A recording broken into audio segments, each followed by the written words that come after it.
Hi, I'm Michael Baer from Heart of Noir. Thanks for joining me for this conversation with Foster Hirsch. I am really thrilled to have had a chance to talk with Foster. This is a legend in not just film studies, but film noir specifically.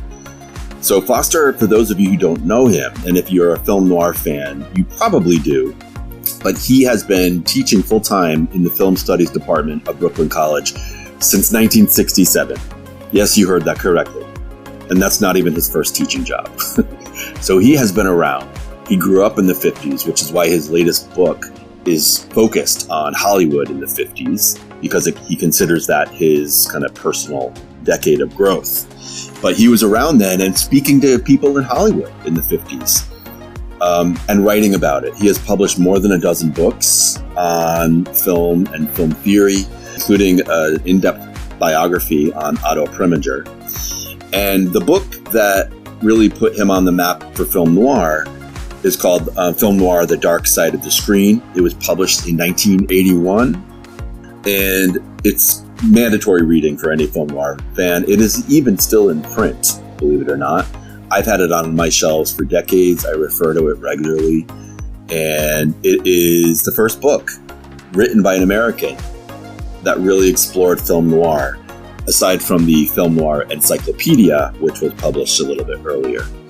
So I hope you enjoy this conversation in which we speak about some of Foster's favorite noirs, differences between earlier and later noirs, and the state of film noir appreciation as it stands.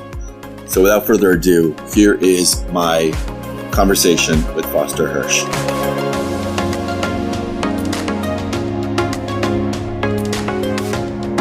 So Foster, thank you so much for being here.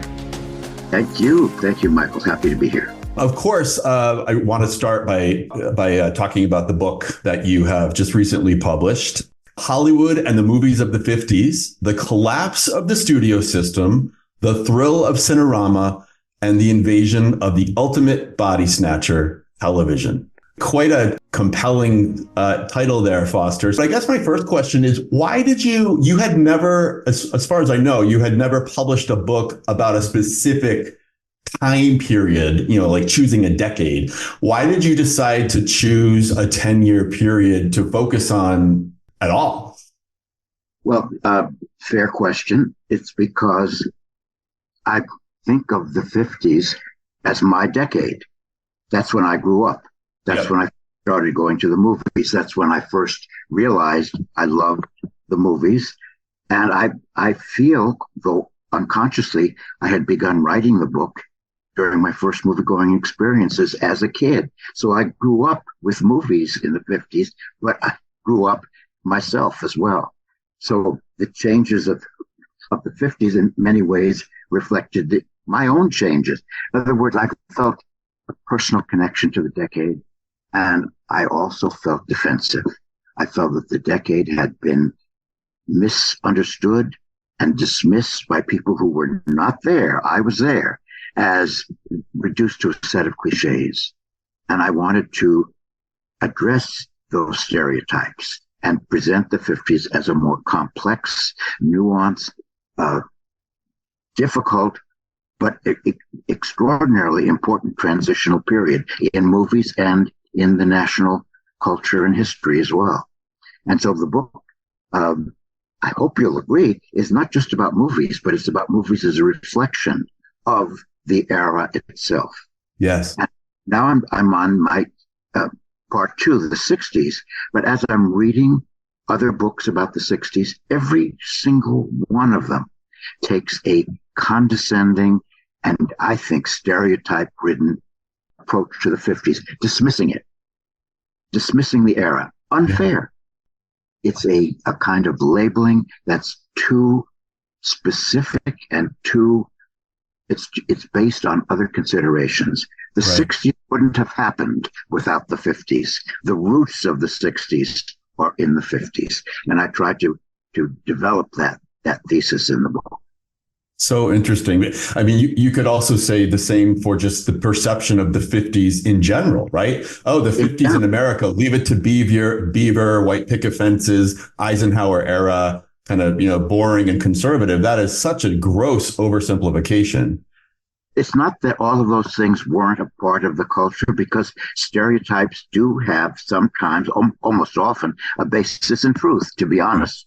It's not that that wasn't there. It was. But there was so much else. Right. It's a much darker, more complex period than it's being given credit for. And I did not want to take the condescending, holier than thou approach of writers on the 60s who adopt the progressive politics of the 60s and condemn what went before. I didn't want to take that approach. That's not how I feel. Right. That's great. So, of course, that leads me into kind of my special area of interest, which is how you just described the stereotypes of the 50s. Did that not provide a fertile ground for something like film noir to like really evolve and to have a special place there, just from the contrast and the dissonance of how we perceive film noir versus the white picket fence that you're talking about? Well, exactly. Film noir and the stereotype vision of the 50s would seem to be in deep conflict, wouldn't you say? They seem to be mortal enemies. How can film noir exist in the 50s if the 50s are Ozzie and Harriet and Father Knows Best? Right. Do you think noir filmmakers knew what they were doing in terms of producing films that were sort of countercultural that way? Yes, I do. And I'm going to give you a film that may be a noir film, one of my favorites, and it's not as well known, but it speaks to what you're talking about. Exactly. Do you know a wonderful film noir, 1950, or was it 51, with Loretta Young, called Cause for Alarm? Yes. That actually just came out on Blu-ray. It's gonna arrive on my desk in a couple of weeks. Did it? Because it's never been a copy. Right. It is terrific, and it is about a house set behind a white picket fence, and on the fence is a sign, "Illness Within." Is that not a perfect metaphor for to answer the stereotype vision of the 50s as bright, sunny, consumerist, conformist? Right. And there's something really dark going on in that house. The husband is crazy, but you know what? So is the wife. Right. Yeah. That's great. I actually never thought about it that way. Betty Young's finest hour. I mean, she's terrific. She's really great. Terrific movie. And I actually appreciated this about your book. When you did go on and explore noir, they were not necessarily the ones we all think of. You kind of had like The Red Menace and Storm Warning, which to me is a masterpiece. But people don't think of that when they think of noir first. So, and I would kind of put Cause for Alarm in that same category. And I really appreciated how you kind of introduced or reintroduced readers to these off the beaten path noirs that hopefully will be films that are not very well known at all. Storm Warning, which stars Doris Day and Ginger Rogers in non-singing, non-dancing roles for sure, and Ronald Reagan as a DA, is a fascinating film. Little known about the Ku Klux Klan, though politics are vulnerable. That's right for another day. But as a film noir, it's unique. It is. There is nothing else like that film. And I love how when you were describing it, you brought up A Streetcar Named Desire, because the first time I watched that film, I'm like, this is streetcar noir. Yeah, it is streetcar noir. Absolutely. With Ginger Rogers as the visiting relative who makes trouble, and Doris Day as the wife in love with her sexy but very damaged husband. Yes, it was intended to be a variation of Streetcar, mixed with this crazy story about a Klan murder in a small southern town. Right. Fascinating. I remember, because I'm old enough to have been there, the previews of that film were sort of a scandal in 1951. And I remember seeing the preview and being really scared, partly scared because the stars of the film were Doris Day and Ginger Rogers. And you saw these dark images. The preview, if that's available, people should look at it. The preview itself is startling and created quite an uproar in 1951. I bet. Yeah, I'm trying to think. Ginger Rogers went on to make Tight Spot. Was that after? Yeah, I think that was after that one, right? Yeah. that was after, and she's perfectly cast for the part. And Doris Day is remarkably good in a straight dramatic role. Yeah. Hitchcock thought so. He said he thought she was terrific, and he cast her from this in Man Who Knew Too Much. Yeah. Yeah. If I recall, the first confrontation of the sisters, I think, no, before Doris Day knew what Cochran had been up to, Right. but Ginger Rogers knew. There's while they're talking, the camera stays on Ginger Rogers' face while she is processing, and it is startling acting without a single word of dialogue. Really amazing. Without a single word of dialogue, and it's very like the scene in the bowling alley between Vivian Leigh and Kim Hunter in the movie of Streetcar, same year. But this was based on the 1947 Broadway production. The producer of this film, Jerry Wald, saw that production was knocked out and told his screenwriters, I want you to incorporate elements of Streetcar into this film. That's great. By the way, but just for a quick detour, I couldn't believe when you wrote in the book that you took classes with Stella Adler. You really were there. I did. I wasn't an acting student. I was an observer. Right. I mean, when you say this is your decade, this really was your decade. Oh, it really was. And I talked to a lot of the survivors from the decade. You know, all the quotes from celebrities in the book are from firsthand off their interviews. So I've spoken to all the survivors, and I'm in touch with some who are still with us. Wow. Do I feel possessive? I guess so. Do I feel defensive? For sure. It's my decade, and I contend that it was the finest 10-year period in the history of American filmmaking. Wow, that's there's no competition now in terms of what's being produced compared to what was produced in the 50s. Right. How we've fallen, but that's a subject for another. Yep. That's a big statement. Okay, so back to noir in the 50s. As the world's number one noir fan, as I like to call myself, to me, the 40s, especially the late 40s, is the peak of the noir aesthetic. Still very much in studio with the low-key lighting and lots of shadows. And when I think about the 50s noirs, there are some 50s noirs that happen entirely in the daytime. The 50s noirs to me are bright and open. It's kind of like the terror has been brought out into the middle of the street for everybody to see it. The lineup, I think, is a late of 1958 noir that doesn't have a single scene at night. There's Jeopardy, which is that Barbara Stanwyck film. You know, it's a little bit of a goofy film, but very much about the open kind of daylight.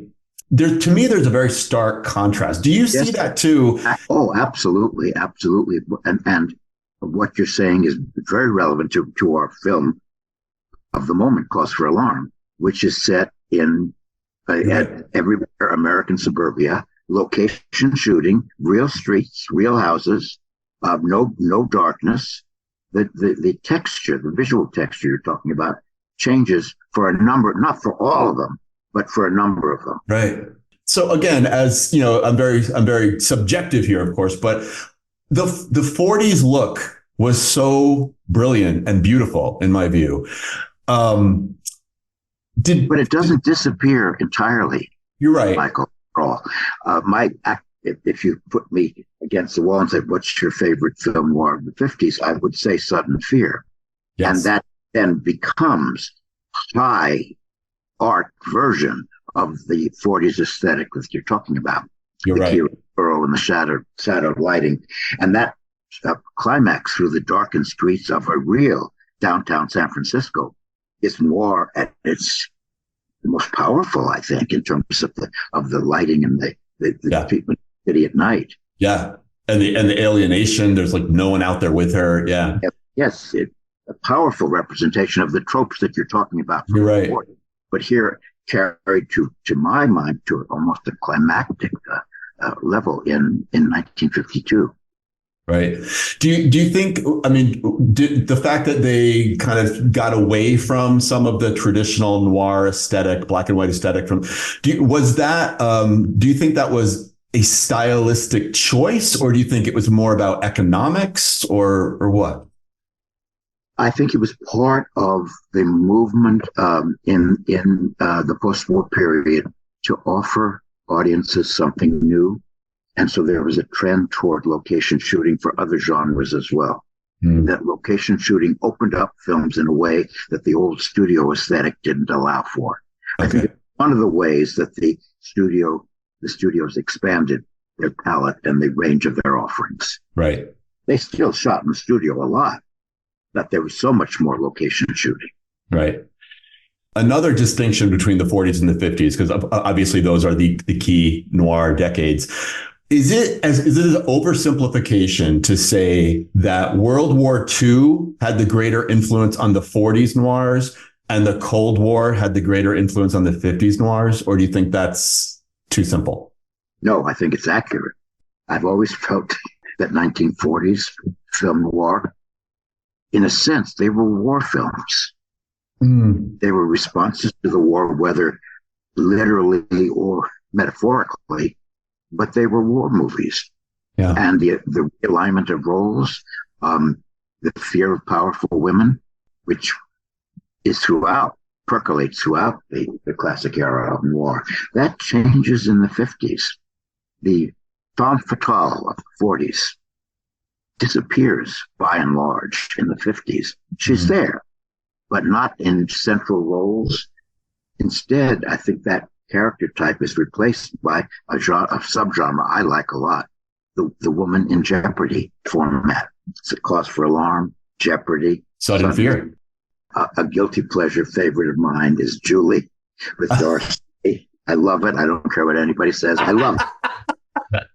Andrew Stone is my favorite director, and he's the discovery of the 50s. I hope we'll talk about him in a minute. Who is? I'm sorry, what was the name? Andrew L. Stone.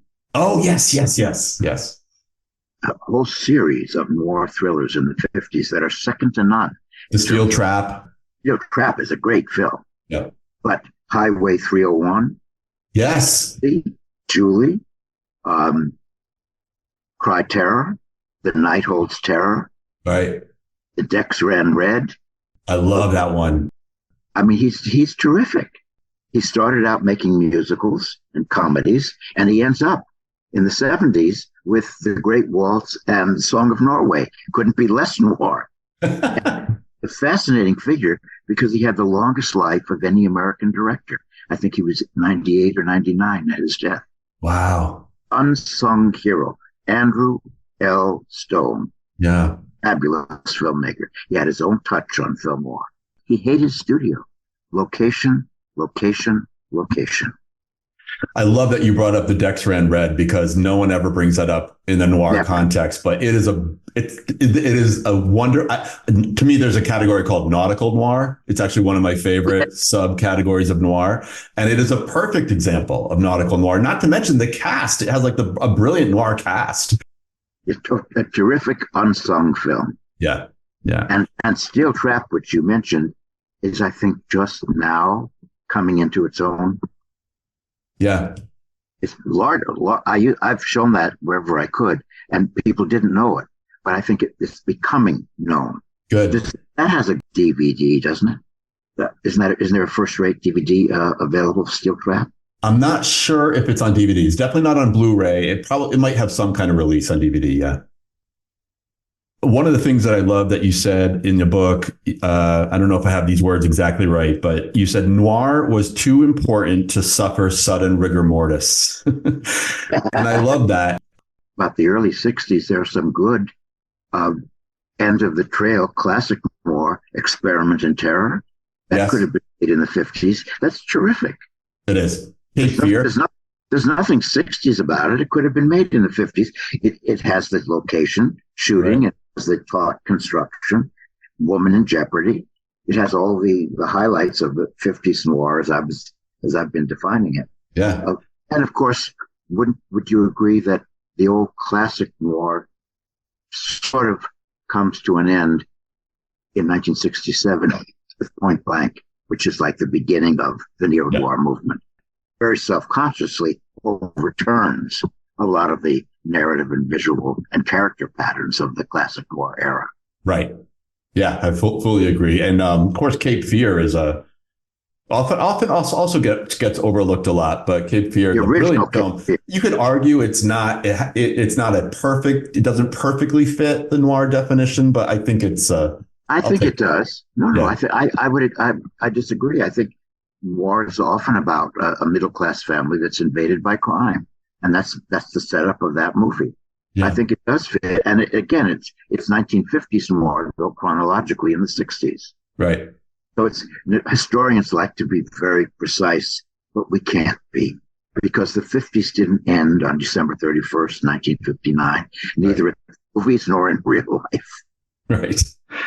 So Foster, I think my favorite part of your book is the first section, which devotes a chapter to each of the major studios and even the minor studios, and really gets into the behind the scenes and, not the obvious information that, someone who has studied that era would already know. Really gets into personality conflicts and things like that. So obviously, the studios very well from that era. Which studio in the 50s do you think mastered noir better than the others? I would say the studio that died, RKO. Really? Yes. Even under the madman management of Howard Hughes, RKO continued to produce, I think, the most lustrous film noir of the era. Yeah. And you mentioned that I do single out some films that aren't so well known, but I do pause to discuss RKO's Where Danger Lives. Yes. Robert Faith Demergue, which is not a very well-known film at all, but really good. Yeah. And it's RKO. In the late 40s, under Tori Sherry, Howard Hughes took over. There were a number of great films. I feel RKO darker and more velvety and more menacing than any other black tones in movies. I think RKO had the best track record in film noir up to the end. And my favorite film noir, not only of the 50s, but of the 40s, just my favorite, Sudden Fear, was released by RKO. I didn't associate with RKO, right? Okay. Independent production, but RKO released the film. Howard Hughes interfered with everything, but he didn't interfere with most of the noir. Something within him said, these films are good, I'm going to leave them alone. Right. What was the final year for RKO? They died in 57, and they had backlog was released by Universal International. Okay. So they trickled into 58 and maybe even 59. I also loved how you pointed out, I did not realize that Warner Brothers kind of had the moniker of the un-MGM, which makes so much sense. And I believe that some of the late 30s Warner gangster films and proto-noir films are some of the masterpieces of crime films. And they did it in a way where you could tell you were watching, not just because of the cast, but you could tell you were watching a Warner Brothers crime film every time. And part of that was because the quality was just so overwhelming. Everything from the score to the acting to the script to the effects. It was just something so comforting about Warner. And then I feel like Warner shone brightly as a noir studio very early on, but then kind of lost some of the luster. Do you agree with that? Or yes, I think you're right. And I'm trying to think of a major 50s noir from Warner's other than Storm Warning. Off the top of my head, I can't. Columbia had a good track record with noir. Very good. Yeah, and in fact, I think you say in the book that, which I didn't realize, that Columbia had the longest lasting B unit division, which would explain, one of the reasons why you're right. They had an unbroken string of really great gritty noirs throughout the whole cycle, and into the later 50s, as a matter of fact. Yeah, and Universal, which didn't have such a great track record in noir, after all, reluctantly released Touch of Evil, which is often considered incorrectly noir's epitaph. Right.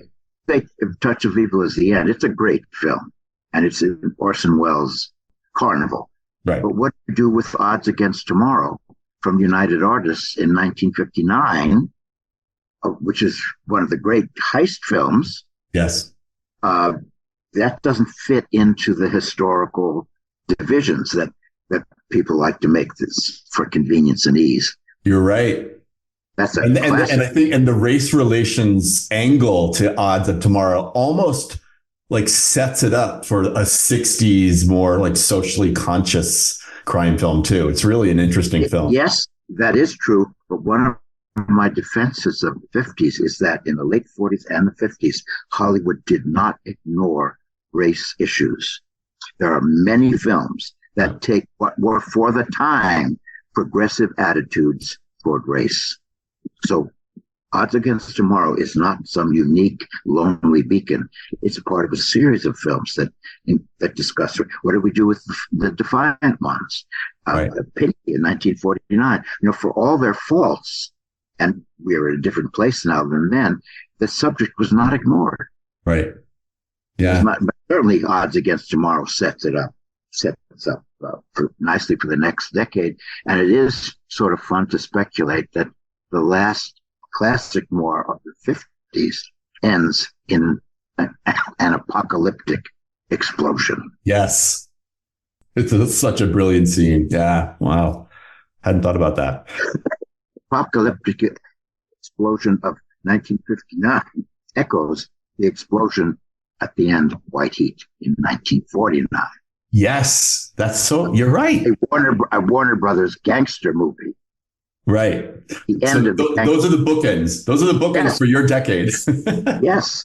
The explosion at the end of White Heat, the end of the gangster film, the explosion at the end of Odds Against Tomorrow, arguably the end of classic noir. Right. But not really. I want to finish up fairly soon. The last question I'm going to ask about a studio, though, is United Artists. Thank you for making me aware of these two guys, these two lawyers, who it sounds like they were almost defensive because they knew they don't have the talent. So they didn't even pretend to try to, oversee creatively, right? They didn't pretend at all. They set up a new business model in which the creators had a lot of power and say so over their work to a degree that wasn't possible in the other studios. So the model they set up was perfect for the post-studio era. Yeah, without them, we would never have The Night of the Hunter, which to me is a masterpiece. The Night of the Hunter. I mean, it sounds like that would never have been made at any other studio, with a first-time director and a very, kind of dark, strange horror fantasy crime. It would not have been made. That was a perfect example of what the new United Artists was set up to do. It would not have been made. But on the other hand, the lawyers did not know how to market the film. Right. It failed, 1955. Right. I remember seeing it at a matinee, and there couldn't have been more than a dozen people in a large theater. Wow. First matinee of its run. I knew then that I'd seen a great film. Did you? But the reviews were negative, and the audience response, for what audience there was pretty indifferent or puzzled. United Artists released the film, but they didn't know how to market it. They did not defend it, and they did not nurture it. Right. So their heroism is qualified. Interesting. All right. I do want to kind of end on a note of, maybe optimism for noir in the future. So the whole mission of my enterprise with Heart of Noir is to help to preserve the appreciation for film noir, and especially among younger generations. Granted, a website's not going to do that on its own.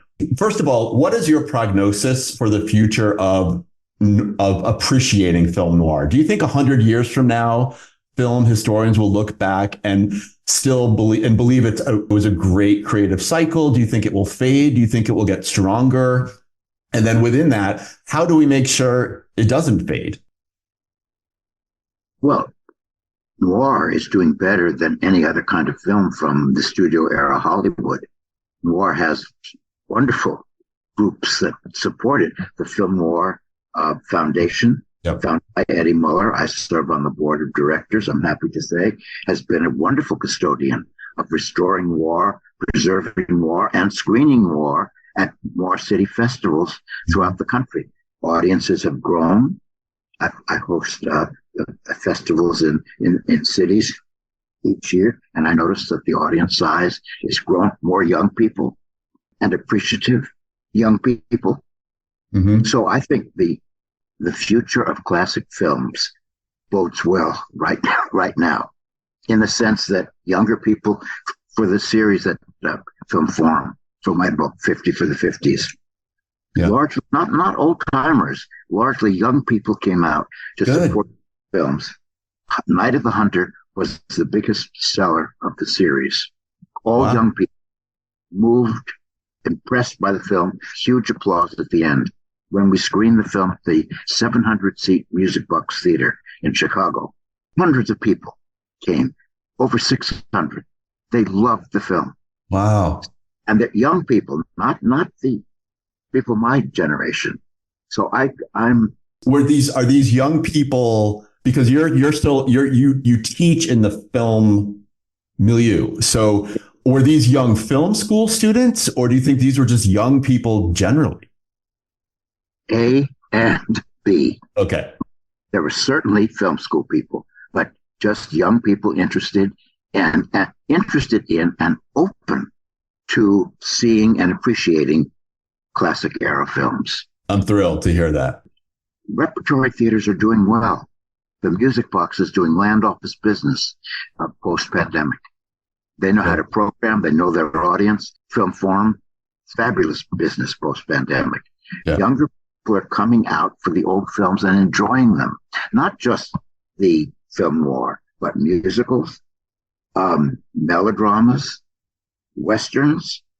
The only film type I'm having trouble pushing is one of my own favorites, but very few people share my enthusiasm, and that's the old school biblical epic or ancient world epic. I have been devouring them for 2 months. I've watched every single one of them. I love them. I couldn't get anybody in any of the theaters that I'm working with to show The Robe. I said, that's the film that saved Hollywood in 1953. Nobody wants to show it, but I did get one of the curators to show the sequel to The Robe, Demetrius and the Gladiators. Yeah. That's as far as I've gotten. I just watched that one. That's so funny you bring that up. I love those films. I'm interviewing, I've become friends with Paul Newman's daughter, Melissa, who's come out with a new book. And she said her father, and I knew this, hated The Silver Chalice, his first film. Right. I happen to think it's terrific. And she looked at me and she said, do you really like that film? And I said, yeah, I really do. And she said, father would show it to us occasionally, and he gave us whistles and razzes or things. And at points in the film, we had to make sounds and scream and denounce the film. He hated it so much. I don't share that opinion. I think it's magnificently designed. Well, I'm even more glad now that I put the Ben-Hur photo in the review of your book. Yes. Ben-Hur is one of the great films, period. But they're not popular today. It's true. They are just not. I'm in a minority people who really like those movies. Well, one of the reasons I created the whole site is because of my students, because I was shocked at how forget film noir. My undergrads and my graduate students, I ask about films all the time, and they think, to them, a film before 2000 is old and not very relevant, Really? So I just can't let that go. I feel like I need to do everything I can to, not just preserve these films for a very small kind of special interest group of film lovers or film students, but make them more widely appreciated for the future, because I'm just afraid they'll just fall by the wayside. My sense is that's not about to happen. Good. And I do program my courses so that there's a heavy emphasis on the studio era and very, very little about contemporary filmmaking. They know more than I do. I can't talk to them about the latest Marvel franchise. I don't know anything. They could tell me. and I don't want to know anything. And I don't want to waste their time and mine by showing those films in class. Right. So they have a heavy dose of classic era Hollywood in my class. I'm the only one who does that. And programmers around the country are seeing that these great films from the 50s in particular still have box office appeal. So I'm currently in an optimistic mood. Yes, thank you. That is a great place to conclude. Foster Hirsch, what an honor it is for me to talk to you. I really, really appreciate your time. I'm sure my audience will be thrilled to hear your thoughts too. So thank you so much for the conversation. Thank you.